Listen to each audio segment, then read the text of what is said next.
الحمد لله وكفى وسلام على عباده الذين اصطفى أما بعد أعوذ بالله من الشيطان الرجيم بسم الله الرحمن الرحيم والله خير الرازقين سبحان ربك رب العزة عما يصفون وسلام على المرسلين الحمد لله رب العالمين اللهم صل على سيدنا محمد وعلى آل سيدنا محمد وبارك وسلم اللهم صل على سيدنا محمد وعلى آل سيدنا محمد وبارك وسلم اللهم صل على سيدنا محمد وعلى آل سيدنا محمد وبارك وسلم۔ آج کے سماجی دور میں روٹی انسان کی نسل العین بن گئی ہے۔ انسانی تاریخ میں روٹی کو کبھی اتنی اہمیت حاصل نہیں کی جتنی آج ہے۔ ہر بندہ اس کوشش میں ہے کہ میں بہتر سے بہتر روٹی کا انتظام کر لوں، اور اس میں حلال اور حرام کی تمیز وہ ختم کر چکا ہے۔ جائز ہو یا ناجائز ہو، یہ ایک طرف، مجھے پیسہ کمانا ہے اور روٹی کھانی ہے۔ اور یہ بھی عجیب شان ہے اللہ کی کہ جتنی نعمتیں بندوں کو آج میسر ہیں اس سے پہلے کبھی نہیں تھی۔ ایک عام آدمی گھر میں کھانا کھانے بیٹھتا ہے تو دو تین دن ڈشز ہوتی ہیں، اور جتنی اللہ کی ناشکری آج ہے اس سے پہلے کبھی بھی اتنی نہیں تھی۔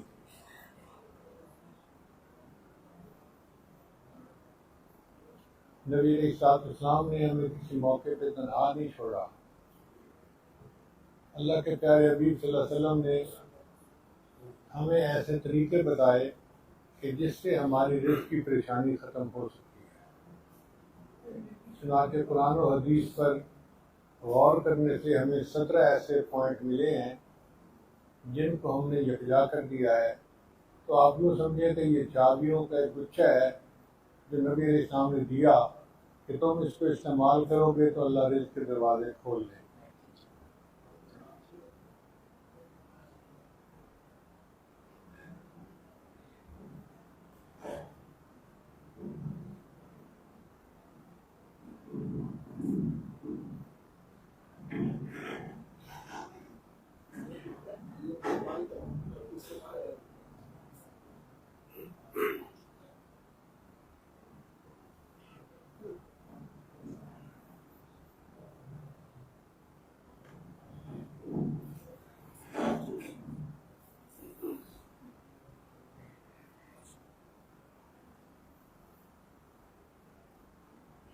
چنانچہ اس میں رزق کی پہلی کنجی ہے نماز کا اہتمام کرنا۔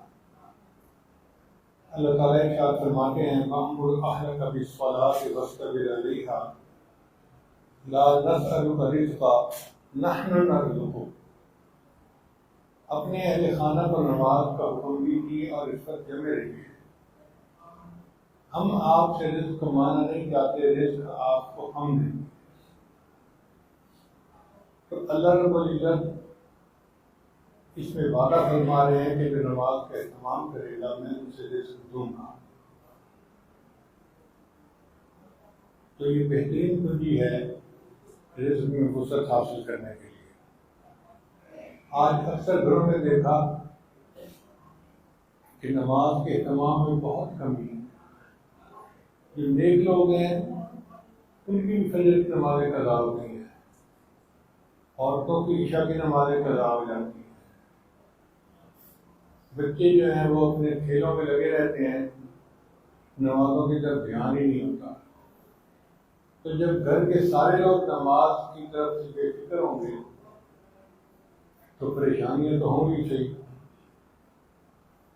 پھر ہم اگر نماز پڑھتے ہیں تو مرد مصلی پہ کھڑا ہوتا ہے، غریب بچہ بازار میں پھر رہا ہوتا ہے، اور مصلی پہ کھڑی ہوتی ہے تو وہ اپنے کپڑوں کی کلر میچنگ کر رہی ہوتی ہے۔ یہ تو پھر ٹکرے ہی ہوئی نماز تو نہ ہوئی.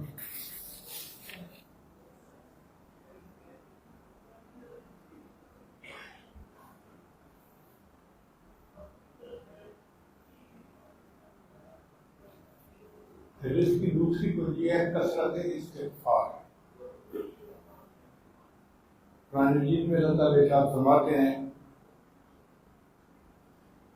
فَقُلْتُ اسْتَغْفِرُوا رَبَّكُمْ إِنَّهُ كَانَ غَفَّارًا يُرْسِلِ السَّمَاءَ عَلَيْكُمْ مِدْرَارًا وَيُمْدِدْكُمْ بِأَمْوَالٍ وَبَنِينَ وَيَجْعَلْ لَكُمْ جَنَّاتٍ وَيَجْعَلْ لَكُمْ أَنْهَارًا. تو اللہ تعالیٰ نے مال دینے کا وعدہ فرمایا ہے جو کثرت سے استغفار کرتا ہے. ایک حدیث مبارکہ میں نبی علیہ السلام نے ارشاد فرمایا من اکثر من الاستغفار جعل اللہ له من كل هم فرجا ومن كل ضيق مخرجا ورزقه من حيث لا يحتسب. جو استغفار کی کثرت کرتا ہے اللہ تعالیٰ ہر غم سے اس کو آسانی کر دیتے ہیں، ہر مشکل سے اس کو مخرج عطا فرما دیتے ہیں، اور ایسی طرف سے رزق دیتے ہیں جس کا اس کو گمان بھی نہیں ہوتا.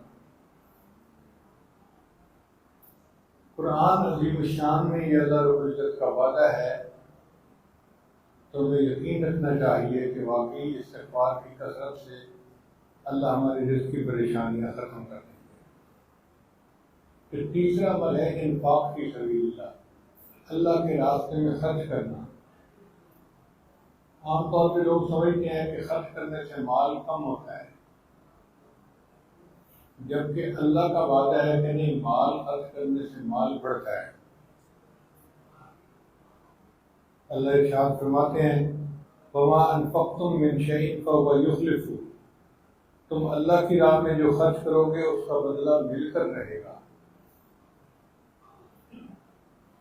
نفق سرنگ کو کہتے ہیں، ایک طرف سے گاڑی جاتی ہے اور دوسری طرف سے نکل جاتی ہے، پھر دوسری گاڑی آتی ہے. اسی طرح اللہ تعالیٰ نے رزق کا انتظام رکھا ہوا ہے کہ بندے کو اللہ رزق دیتے ہیں، جب وہ اللہ کے لیے خرچ کرتے ہیں اللہ اسے اور رزق دے دیتے ہیں. اس لیے کہا ہمارے بزرگوں نے انفق ينفق علیک، تم خرچ کرو تمہارے اوپر خرچ کیا جائے گا. حضرت عبداللہ بن عمر فرماتے ہیں کہ اللہ تعالیٰ اپنے بعض بندوں کو ڈاکیے کے طور پر استعمال فرماتے ہیں. ان کو رزق دیتے ہیں کہ تم اسے لوگوں تک پہنچاؤ، اور اندازہ کیجیے کہ 2.5% زکوٰۃ غریبوں تک پہنچانی ہوتی ہے، اور 97.5% کا مالک اللہ دینے والے کو بنا دیتے ہیں. آپ نے دنیا میں کوئی اتنا ہائی پے دینے والا مالک دیکھا کہ 2.5% تقسیم کرنے پر 97.5% اللہ اس کی تنخواہ دیتے ہیں کہ یہ تیرے لیے اب حلال ہے. مگر لوگ کیا کرتے ہیں کہ جو اللہ دیتے ہیں وہ اس کے اوپر سانپ بن کے بیٹھ جاتے ہیں، خرچ نہیں کرتے. تو جب ایک طرف سے دعوت نہیں پہنچے گی مستحق لوگوں کو تو اللہ کسی اور کو ذریعہ بنا دیں گے. چنانچہ اللہ کسی اور بندے کے ذریعے سے وہ رزق پہنچا دیتے ہیں. پھر پریشان ہو کے آتے ہیں. حضرت ایک وقت تھا مٹی کو ہاتھ لگاتے تھے سونا بن جاتی تھی، آج تو سونے کو ہاتھ لگاتے ہیں تو مٹی بن جاتی ہے. جی ہاں بالکل ٹھیک. جب اللہ نے تمہیں وہ وقت دیا تھا تو تمہیں چاہیے تھا کہ اللہ کے راستے میں خرچ کرتے. تم نے نہیں کیا تو اللہ نے روٹ بدل دیا.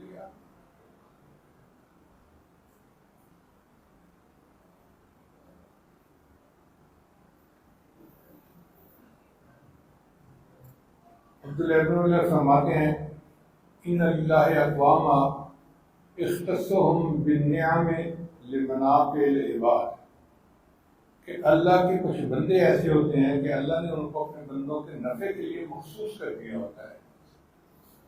وہ اللہ کے بندوں تک رزق پہنچاتے ہیں اور اللہ ان کو اور رزق دیتا جاتا ہے. ایک کے بدلے 10 کا ملنا تو عام سی بات ہے۔ راوی بصری کا مشہور واقعہ ہے کہ اس کے گھر کچھ مہمان آئے، شام کا وقت ہو گیا، اب مہمان بھی امید لگائے بیٹھے تھے کہ کھانا ملے گا۔ ایک شخص نے دروازہ کھٹکھٹایا، انہوں نے خادمہ سے کہا کہ جاؤ دیکھو کون ہے۔ اس نے نہیں، کوئی بندہ روٹیاں لے کے آیا ہے، روٹیاں گنو کتنی ہیں؟ اس سے کبھی 9 ہے۔ کہتے ہیں یہ ہمارا حصہ نہیں ہے، یہ کسی اور کا، اس کو واپس چلا جائے۔ بندہ چلا گیا۔ پھر کافی دیر کے بعد دوبارہ دروازہ کھٹکھٹایا، پوچھا کون؟ ایک بندہ روٹیاں لایا ہے۔ کتنی؟ جی 9 لایا ہے۔ کہتے ہیں نہیں ہمارا حصہ نہیں ہے، یہ کسی اور کے، اس کو چلا جائے۔ اب رات بھی کافی ڈل گئی تھی اور مہمان بھی تنگ آ گئے تھے بیٹھے بیٹھے اور کھانے کے انتظار میں تھے، تو پھر دروازہ کھٹکھٹایا گیا۔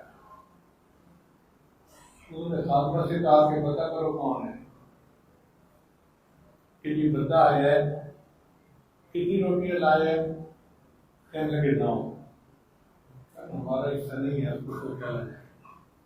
تو خادمہ نے کہا کہ آپ کیوں بار بار واپس کر رہے ہیں؟ تو کہا اس لیے کہ میرے پاس صبح 1 روٹی تھی، سائل نے آ کر مانگی تو میں نے وہ روٹی دے دی۔ اب اللہ کا وعدہ ہے کہ 1 کے بدلے 10 عطا فرمائے گا۔ من جاء بالحسنۃ فلہ عشر امثالها، تو 10 روٹیاں ہونی چاہیے۔ خادمہ نے معافی مانگی کہ 10 ہی روٹیاں تھیں، 1 میں نے اپنے لیے الگ کر لی۔ تو 1 کے بدلے 10 کا ملنا تو عام سی بات ہے۔ اللہ یضاعف لمن یشاء بغیر حساب، اللہ چاہتے ہیں اور بھی اس کو بڑھا دیتے ہیں۔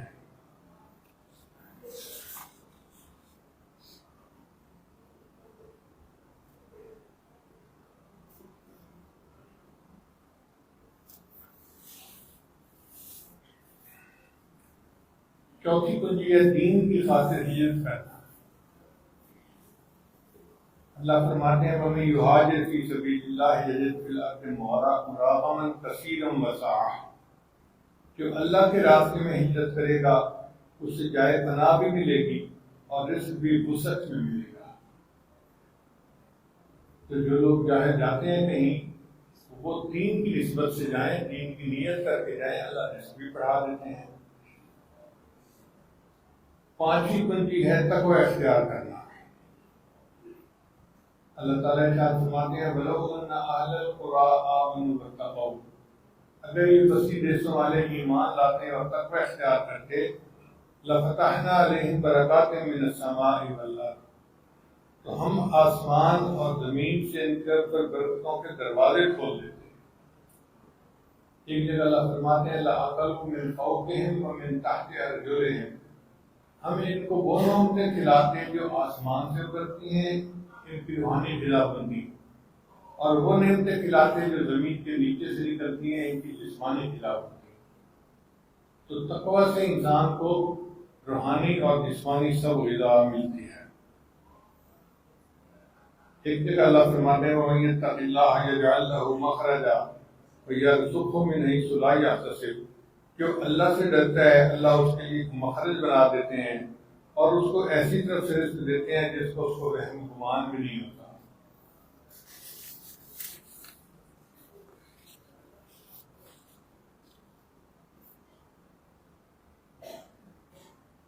سفیان ثوری رحمۃ اللہ فرمایا کرتے تھے اتق اللہ فما رأیت تقیا محتاجا، اللہ کا تقوی اختیار کرو، میں نے آج تک کسی متقی بندے کو محتاج نہیں دیکھا۔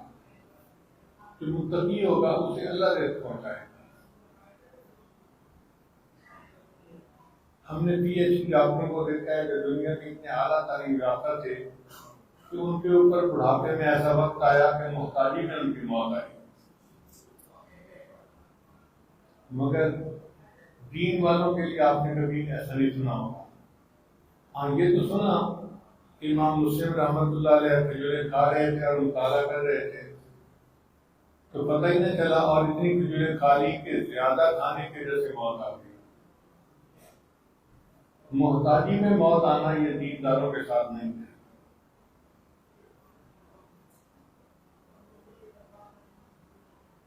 رزق کی چھٹی کنجی ہے کثرت عبادت۔ نبی اسلام نے ارشاد فرمایا، حدیث قدسی ہے کہ ابن آدم تفرغ لعبادتی، اے آدم کے بیٹے میری عبادت کے لیے فارغ ہو جا، املأ صدرک غنا، میں تیرے سینے کو غنا سے بھر دے گا، واسد فقرک، اور تیرے فقر کو روک دوں گا۔ تو جو بندہ اپنے آپ کو عبادت کے لیے فارغ کر دیتا ہے، اللہ تعالیٰ اس کو رزق کی پریشانیوں سے بچا لیتے ہیں۔ اس کی مثال ایسے سمجھیں کہ کچھ گھوڑے ہوتے ہیں جو تیز رفتاری کا مقابلہ جیتتے ہیں۔ عام گھوڑا تو 20-25 ہزار کا مل جاتا ہے اور وہ گھوڑے لاکھوں کروڑوں میں ملتے ہیں۔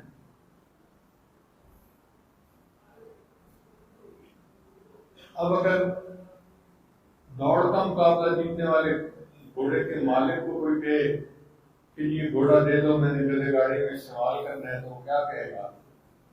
وہ کہے گا بھائی میرا ریس جیتنے والا گھوڑا ہے، میں اس کو گدے گاڑی میں استعمال کے لیے نہیں دے سکتا۔ اسی طرح جو دین کا کام کرنے والے لوگ ہوتے ہیں، اللہ تعالیٰ ان کو دنیا کی گدے گاڑی میں استعمال نہیں ہونے دیتے۔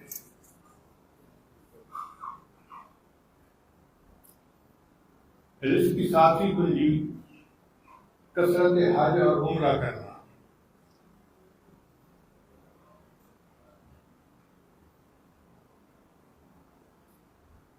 نبی اسلام نے ارشاد فرمایا،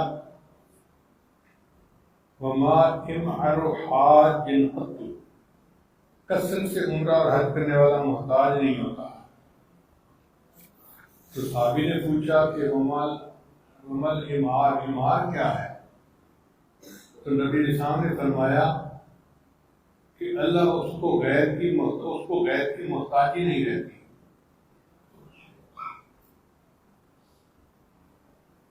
آٹھویں کنجی رزق کی صلہ رحمی کرنا۔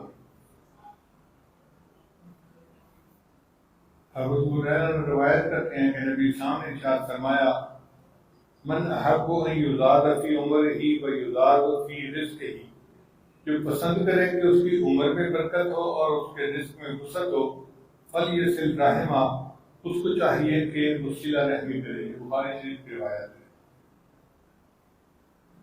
آج دیکھیں تو ہم صلہ رحمی کے بجائے قطع رحمی پہ عمل کرتے پھرتے ہیں۔ بھائی بھائی سے نہیں بولتا، بھائی بہن آپس میں نہیں بولتے، فلاں سے لڑائی، فلاں سے لڑائی، فلاں سے لڑائی، اور یہ قطع رحمی کی وجہ سے پھر رزق کے دروازے بند ہو جاتے ہیں۔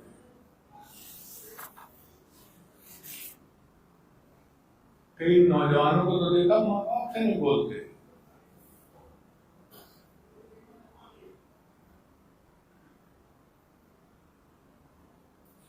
جب ہم اپنے رشتے داروں کا خیال نہیں کریں گے تو رزق کے دروازے خود اپنے لیے بند کر دیں گے۔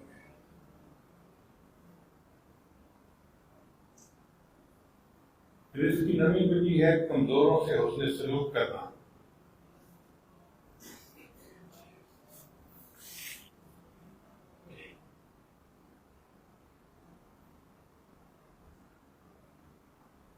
نبی اسلام نے ارشاد فرمایا، لعلکم ترزقون بضعفائکم، تمہیں تمہارے کمزوروں کی وجہ سے رزق دیا جاتا ہے۔ اکثر دیکھا گیا ہے کہ ماں باپ جب بوڑھے ہوتے ہیں تو نوجوان بچے ان کو اپنے اوپر بوجھ سمجھنا شروع کر دیتے ہیں کہ کام بھی کوئی نہیں کرتے، پڑے رہتے ہیں اور بس کھاتے پیتے رہتے ہیں۔ حالانکہ اللہ رب العزت جی نے ارشاد فرماتے ہیں، وَلَوْ يُؤَاخِذُ اللَّهُ النَّاسَ بِمَا كَسَبُوا مَا تَرَكَ عَلَى ظَهْرِهِ مِن دَابَّةٍ، اگر اللہ عملوں کے اوپر پکڑ فرماتے تو زمین کے اوپر کوئی جاندار باقی نہ بچتا۔ اگر ہمارے عملوں پہ اللہ حساب لیتے تو ہم تو زمین پر زندہ رہنے کے قابل ہی نہیں تھے۔ اب اگر زندہ ہیں تو اس لیے ہیں کہ ہمارے اندر کمزور ہیں، بوڑھے ہیں، جن کی وجہ سے اللہ ہمیں بھی رزق دے رہا ہے اور ان کو بھی رزق دے رہا ہے۔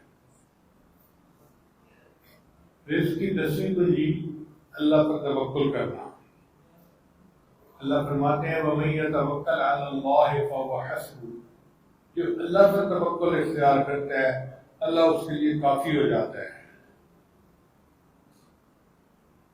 چنانچہ حدیث مبارک میں ایک تفصیل آئی ہے کہ جو اللہ پر توکل کرتے ہیں اللہ ان کی مثال پرندوں والی بنا دیتے ہیں۔ پرندے گھر سے نکلتے ہیں تو بھوکے ہوتے ہیں، شام کو واپس لوٹتے ہیں تو پیٹ بھرے ہوئے ہوتے ہیں۔ ہمارا معاملہ اس سے بالکل مختلف ہے۔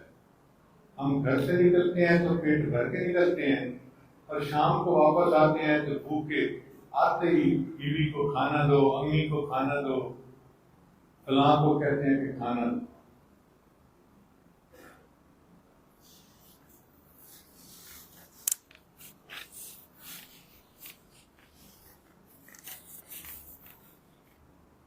رزق کی 9ویں کنجی ہے اللہ تعالیٰ کی نعمتوں کا شکر ادا کرنا۔ اللہ تعالیٰ ارشاد فرماتے ہیں لَئِن شَكَرْتُمْ لَأَزِيدَنَّكُمْ، اگر تم شکر ادا کرو گے تو ہم اپنی نعمتیں تمہیں اور زیادہ ادا فرمائیں گے۔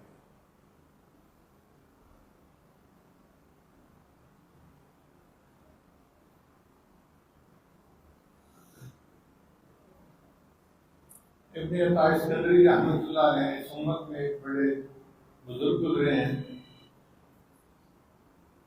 ان کی ایک کتاب ہے الحکم، بہت خوبصورت باتیں انہوں نے اس پہ لکھی ہیں اور ہمارے اکابرین علماء دیوبند رمضان مبارک میں اس کا درس کیا کرتے تھے۔ ان کا ایک بہت خوبصورت قول ہے، فرماتے ہیں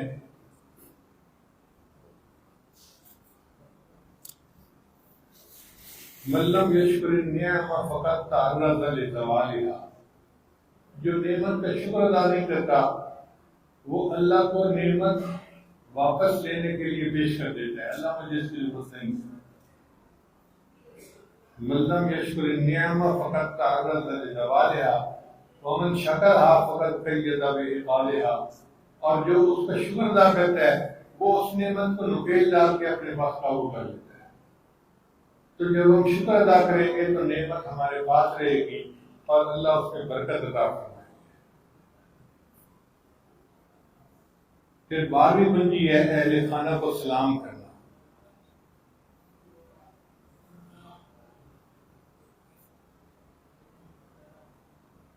حدیث مبارکہ میں نبی علیہ السلام نے ارشاد فرمایا ثلاثۃ کلہم ضامن علی اللہ، 3 بندے ہیں جو اللہ ان کی ضمانت لیتا ہے۔ ان عاش رزقا، کہ اگر وہ بندہ زندہ رہے گا تو اللہ اس کو رزق دے گا، وکفا، جو کافی ہوگا، وَإِن مَاتَ، اور اگر وہ فوت ہو گیا تو دخل الجنہ، وہ جنت میں داخل ہوگا۔ رجل دخل بیتہ بسلام، وہ بندہ جو گھر داخل ہو اور گھر والوں پر سلام کہے، فَهُوَ ضَامِنٌ اللہ، وہ بھی اللہ کی ضمانت میں آ جاتا ہے۔ یہ کتنا چھوٹا سا عمل ہے مگر اس پر اللہ تعالیٰ رزق کے دروازے کھول دیتے ہیں۔ اب ہم اپنے دوستوں کی محفل میں تو خوب کھلکھلا کے ہنستے ہیں، دفتر میں ادھر ادھر، لیکن جب گھر آتے ہیں تو بڑے سنجیدہ چہرے کے ساتھ۔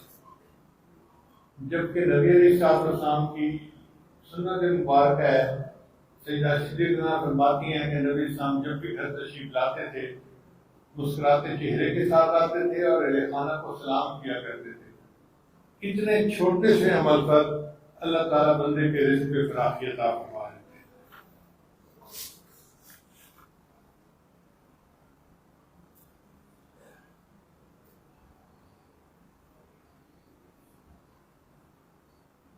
ایک نوجوان کہنے لگا کہ حضرت بیوی کو دیکھ کے مسکرانا مشکل کام ہے، اس لیے اللہ نے اس پر رزق کی فراخی کا وعدہ کیا ہے۔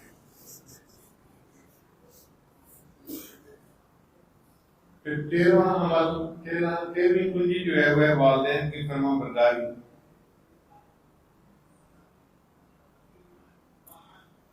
نبی علیہ السلام نے فرمایا کہ 5 چیزوں سے رزق زیادہ ہوتا ہے: اللہ کے راستے میں خرچ کرنا، صلہ رحمی کرنا، جہاد کرنا، ہمیشہ باوضو رہنا، اور پانچواں فرمایا والدین کی فرما برداری کرنا۔ اب یہ حدیث مبارکہ جب سنائی جاتی ہے نا تو بیویوں کو پریشانی ہو جاتی ہے۔ وہی پریشان ہونے کی بات نہیں، ان کے اپنے حقوق ہیں اور آپ کے اپنے حقوق ہیں۔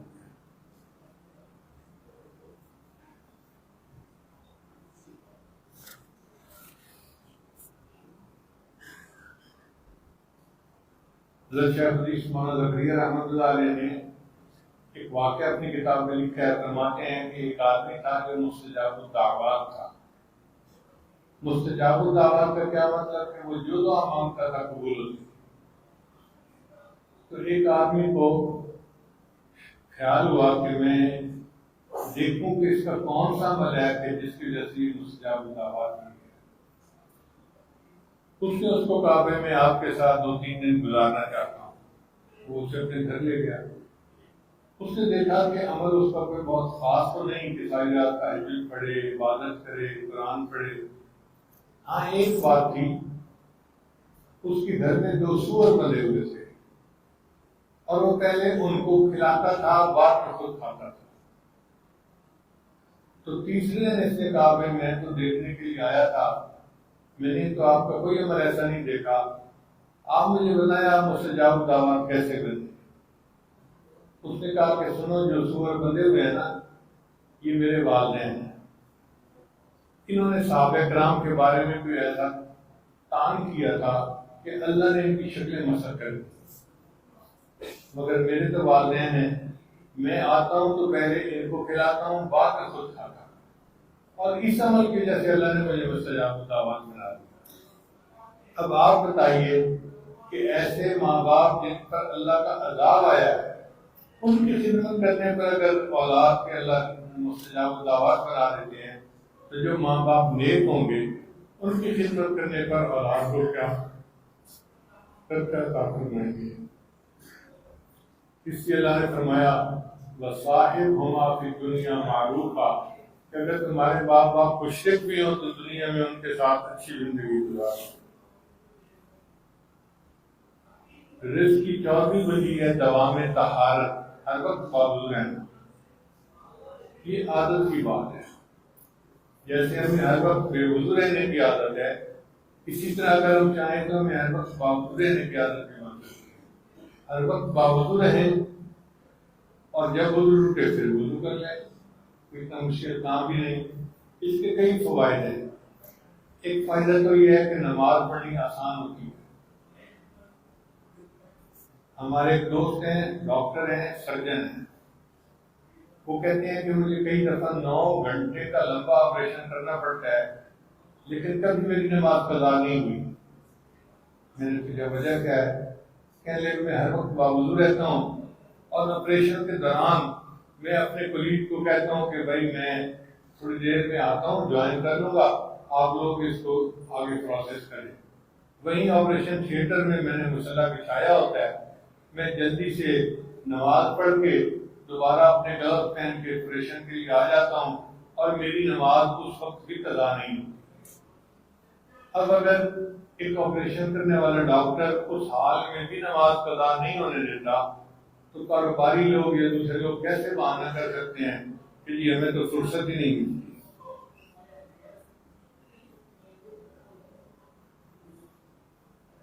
نبی اسلام نے ارشاد فرمایا الوضوء سلاح المؤمن، وضو مومن کا ہتھیار ہے۔ ہتھیار تو ہوتا ہے دشمن سے بچنے کے لیے، تو وضو شیطان کو دور رکھنے کا ایک ذریعہ ہے۔ پھر نبی علیہ السلام نے ارشاد فرمایا کما تعیشون تموتون، تم جس حال میں زندگی گزارو گے تمہیں اسی حال میں موت آئے گی۔ اب یہ کیسے ہو سکتا ہے کہ ایک بندے نے ساری زندگی باوضو گزاری ہو اور پھر آخری وقت میں اس کو بے وضو موت آ جائے؟ پھر اللہ تعالیٰ موت بھی وضو والی عطا فرما دیتے ہیں۔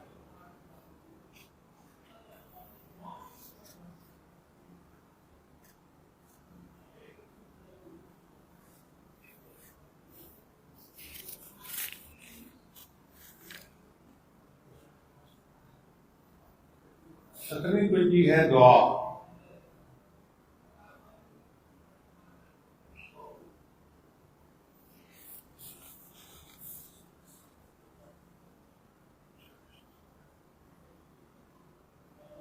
ہاں 15ویں کنجی ہے چاشت کی نماز پڑھنا. چاشت کی نماز کو صلاۃ الضحیٰ بھی کہتے ہیں. جب سورج اتنا اوپر آ جاتا ہے کہ زمین پر پاؤں رکھے تو پاؤں جلنے لگے، اس کو صلاۃ الضحیٰ کہتے ہیں.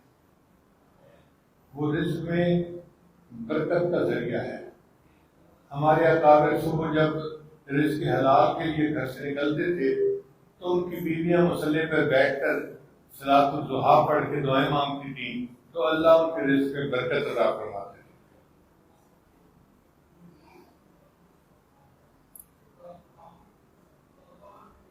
سولہویں کنجی ہے سورہ واقعہ کی تلاوت. نبی اسلام نے ارشاد فرمایا کہ جو بندہ 1000 میں سورہ واقعہ کو پڑھتا ہے اللہ اس کے رزق کو وسیع کرتے ہیں. حضرت عبداللہ بن مسعود نام بیمار تھے اور ان کی بیٹیاں کی بیٹا نہیں تھا کوئی. سیدنا عثمان غنی نام ان کے پاس تیمارداری کے لیے آئے تو انہوں نے فرمایا اللہ کا حاجہ، آپ کو کسی چیز کی ضرورت ہے؟ تو انہوں نے کہا اللہ مجھے ضرورت نہیں ہے. انہوں نے فرمایا کہ میں کچھ ہدیہ دے دیتا ہوں. تو حضرت عبداللہ مسعود نے فرمایا ضرورت نہیں. عثمان غنی نے فرمایا کہ آپ کی بیٹیاں ہیں ان کے کام آ جائے گا. انہوں نے فرمایا مجھے ضرورت نہیں ہے کیونکہ میں نے بیٹیوں کو سورہ واقعہ سکھائی ہے اور وہ ہر رات میں سورہ واقعہ کی تلاوت کرتی ہیں، مجھے امید ہے کہ ان کو کبھی فاقہ نہیں آئے گا. آپ ان کے یقین کا اندازہ لگائیے کہ اتنا یقین تھا کہ ہر رات سورہ واقعہ پڑھنے والے کو اللہ کبھی فاقہ نہیں دیتے.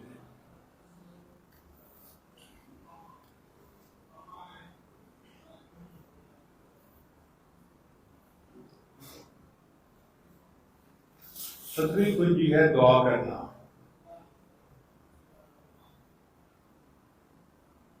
ایک صحابی نے نبی اسلام کی خدمت میں اپنی پریشانی کا اظہار کیا کہ میں مقروض ہوں، قرضے میں ڈوب گیا ہوں. نبی اسلام نے ان کو یہ دعا سکھائی، اللہم انی اعوذ بک من الہم والحزن واعوذ بک من العجز والکسل واعوذ بک من الجبن والبخل واعوذ بک من غلبۃ الدین وقہر الرجال. وہ صحابی فرماتے ہیں کہ میں نے یہ دعا پڑھنی شروع کر دی تو اللہ تعالیٰ نے میری پریشانی دور کر دی اور میرے سب قرضے ختم کر دیے.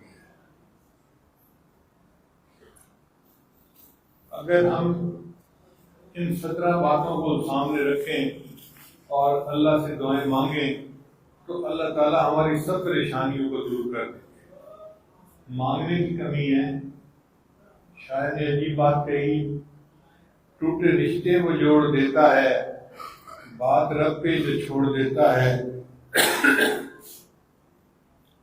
ٹوٹے رشتے وہ جوڑ دیتا ہے، بات رب پہ جو چھوڑ دیتا ہے.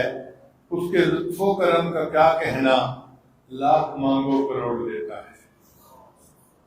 اللہ تعالیٰ تو بہت دینے والی ذات ہے، بہت دینے والی ذات ہے. عرفات کے میدان میں ہم ایک دفعہ بیٹھے ہوئے تھے تو ایک بڑے میاں نے دعا مانگی، اللہ مجھے دے 900 کروڑ روپے، اللہ مجھے دے 900 کروڑ روپے. تو لاہور کا ایک نوجوان قریب بیٹھا تھا تو کہنے لگے بابا جی اتنے؟ کہتے پتر تیرے کو نہیں مانگے اللہ کو مانگے. تو کیا پریشان ہوتا ہے؟ تو اسے تھوڑا مانگے، اللہ سے مانگے جو مانگو. تو اللہ سے مانگو، اللہ عطا فرما دیتا ہے.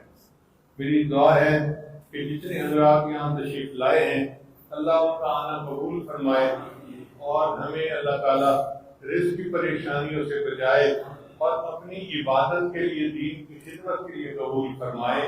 ہمارے دلوں کو اللہ منور فرمائے. وآخر دعوانا ان الحمد للہ رب العالمین.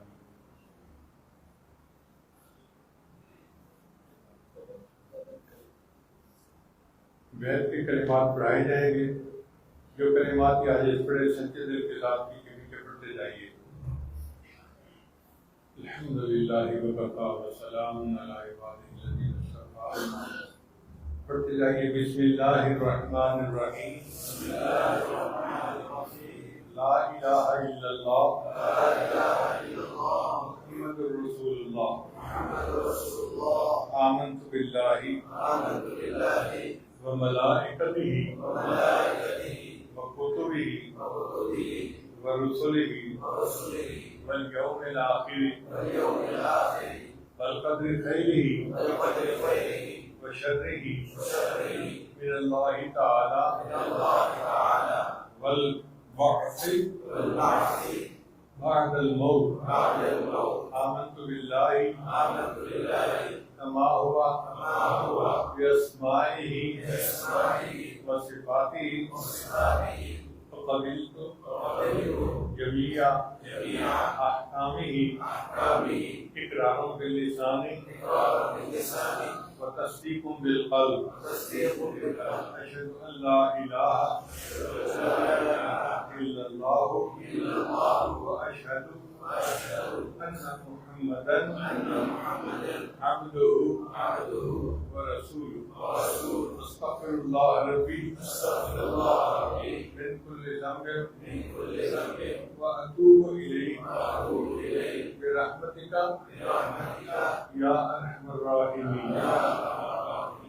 ان کلمات کو پڑھنے سے ہم تو بتائے ہو چکے ہیں، چند معمولات ہیں جن کو باقاعدگی سے کریں گے تو اللہ تعالیٰ دل کو منور کریں گے.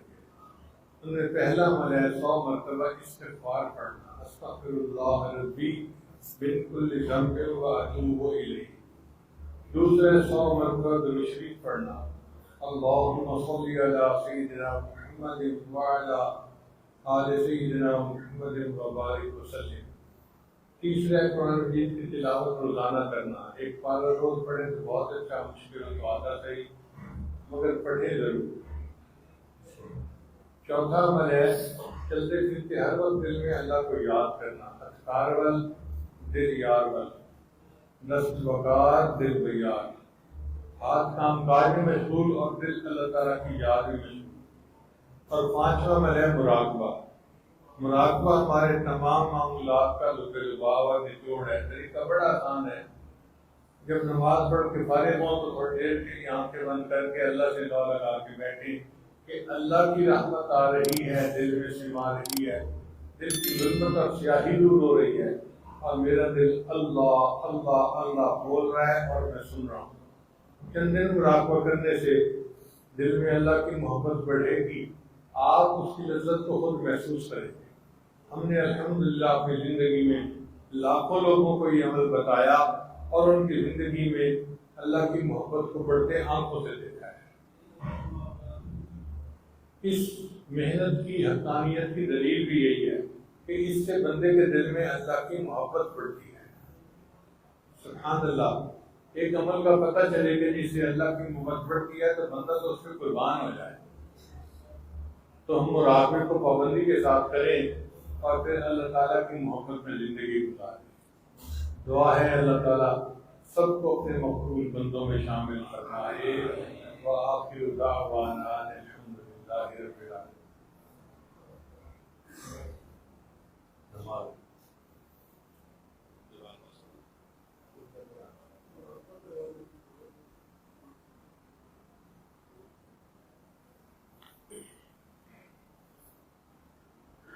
تھوڑی دیر کے لیے مراقبہ کر لیجیے، پھر دعا کرنا.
الغافلين پروردگار عالم ہم آپ کے عاجز مسکین بندے ہیں ہمارے گناہوں کو معاف فرما خطاؤں سے درگزر فرما خیروں کی قدر خوشی فرما اللہ بچہ پریشان ہوتا ہے ماں باپ کی طرف دوڑتا ہے اور بندہ پریشان ہوتا ہے تو پروردگار کی طرف دوڑتا ہے اے بے قصوں کے دستگیر اے ٹوٹے دلوں کو تسلی دینے والے اے خالی جھولیوں کو بھر دینے والے میرے مالک ہم نے بھی جھولیاں ملائی ہیں اللہ اپنی رحمت سے انہیں بھر دیجیے میرے مالک ہمیں مانگنا نہیں آتا ہمیں بے مانگے عطا کروا دیجیے اللہ ہم آپ کی نافرمانی نہیں کرنا چاہتے ہم کیا کریں ہمارا نفس ہمارا ہے شیطان کا خوف پیچھے لگا ہے اللہ اس نفس کو نفس مطمئنہ بنا دیجیے اور شیطان کا خوف سے پیچھے چھڑا دیجیے جس طرح آپ نے آسمان کو زمین پر گرنے سے روک دیا شیطان کو ان کے مسلط ہونے سے روک دیجیے اے اللہ مہربانی کا معاملہ فرما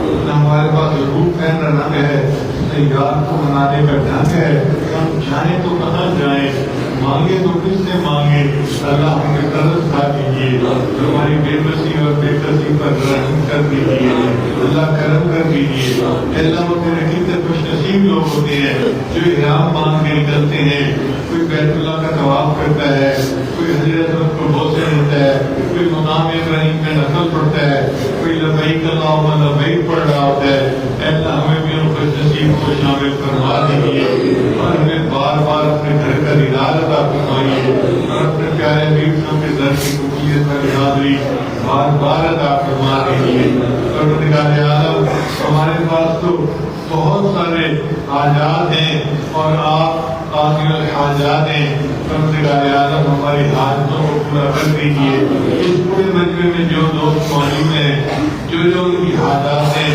اللہ اپنے رحمت سے پورا کر دیجیے پروردگار عالم مہربانی کا معاملہ فرما اللہ اس مسکین کے پاس تو دینے کے لیے دعائیں ہیں آپ کے پاس تو دینے کے لیے کائنات کے خزانے ہیں خزانوں کے دروازے کھول دیجیے اللہ سب کی جھولیاں بھر دیجیے اللہ تیرے بندے کتنا دور قریب سے سفر کر کے یہاں آئے ہیں امید لے کے آئے ہیں آپ خوش ہو جائیں گے اور دلوں کو منور کر دیں گے اللہ ان کی امیدیں پورا کر دیجیے پروردگار عالم مہربانی کا معاملہ فرمائیے ہمارے گناہوں کو نہ دیکھیے اپنے محبوب کے قبول خضرہ کو دیکھ لیجیے رب کریم ہماری ان دعاؤں کو اپنی رحمت سے قبول فرما اے اللہ ہمارا ملک اس وقت بدحالی بحرانوں کا شکار ہے بدحالی کو خوشحالی میں تبدیل فرما دے اور اللہ بدامنی کو امن میں تبدیل فرما دے جو ہمارے ملک کے دشمن ہیں ان کو ہدایت عطا فرما جن کی قسمت میں ہدایت نہیں ان کو چن چن کے تبدیل فرما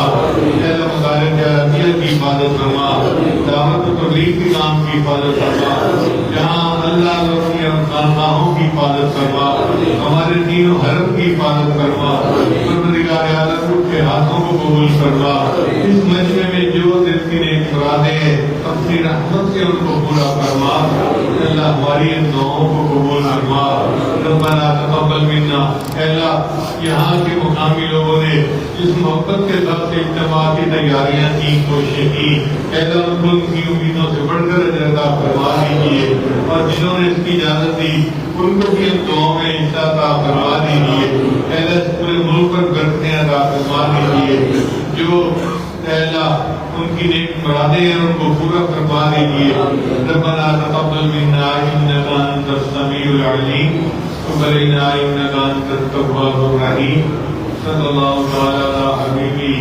سیدنا محمد و آلہ اے اللہ ہمارے بعض دوستوں نے دعاؤں کے لیے نام لے کر کہا تھا اے اللہ ہمارے ان کاموں میں بڑے معاون لوگ ہیں پروردگار عالم ان کی سب پریشانیاں ختم کر دیجیے اور ان کے رزق میں برکتیں عطا فرما دیجیے اور ان کی امیدوں کو پورا فرما دیجیے ربنا لا تزغ قلوبنا بعد إذ هديتنا وهب لنا من لدنك رحمة إنك أنت الوهاب صلى الله تعالى على حبيبي سيدنا محمد وآله وأصحابه أجمعين برحمتك يا أرحم الراحمين.